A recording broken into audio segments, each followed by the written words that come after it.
was attempting to explain this thing to Nicodemus in John chapter 3.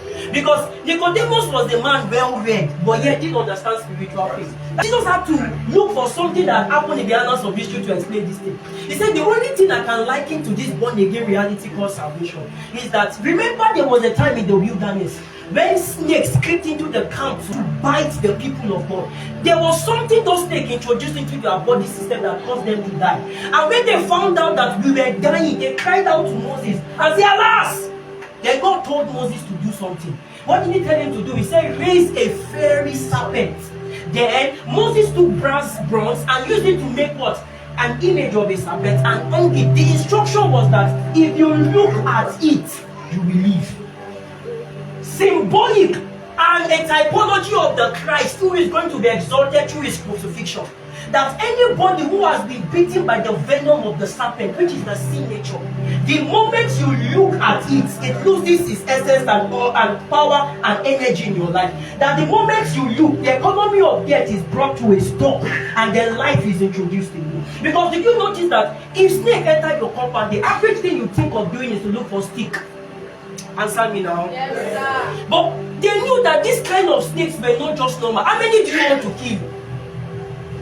In fact, some of them were already dying. And did you know that these snakes, there was a point those snakes were not there. So it was something that happened that the snake entered into the camp. The Bible said they murmured. So it was not that murmuring broke an edge and granted access for that serpent to enter. The same thing, he said, if you do as I have said to do, you will be okay. But the moment you do as I have not said unto you to do, something will creep into your life. It's called the economy of death. So as the snakes began to beat them, something was introduced into them and they began to die. They didn't start looking for antidote and physical measures. People are looking for physical measures to deal with this thing called death. But listen to me, no matter the level of drugs you take, there is a level of the economy of death you have to destroy and deal with by this thing called salvation. I now began to understand that that thing called salvation is not just something that you enter into, it's a weapon. It's what? It's a weapon that if you look and believe on him that will be exalted, what will happen? You will be saved. Did you know that the Bible didn't record how those people who were already beaten became healed, and how the snakes found their way out of the camp? Because wherever the economy of death is, the moment life is introduced, they can't coexist. You know, sometimes we need to ask our fathers, which salvation did you receive? People were saved, immediately broke free from the chains of addiction. They began to evangelize, or immediately they began to do ministry immediately.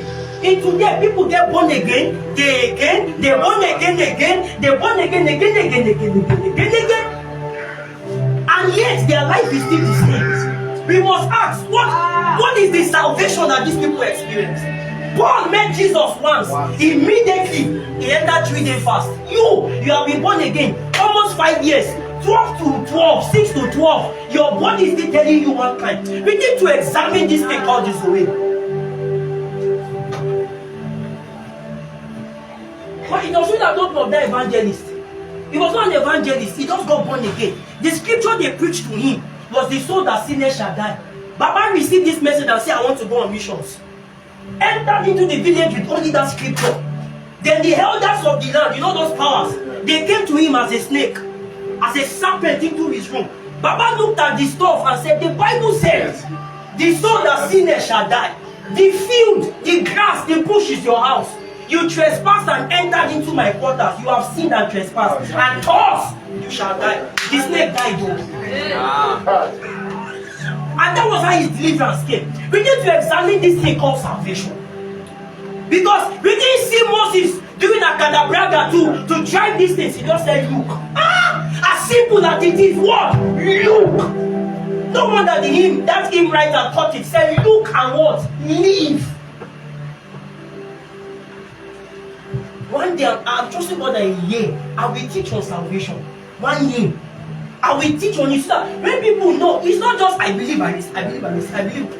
And you believe and receive, and you are jumping to sin and coming, jumping to sin and coming. Some of you come to a point where they will say, it has nothing to do with what I do. If you know the true salvation, your appetite will change. If you know the true salvation, your mindset will change. Because salvation has a way of dealing with your mindset. Are you with me? Are you with me? Yes, sir. Whatever the effect of the venom is in our lives, when we look at it, there is something that happened to us. Transformation begins by looking. On this path, there is one whom we have set before us. Remember in Psalm 16, he said, the Lord have I set before my eyes, that as I look at him, as I behold,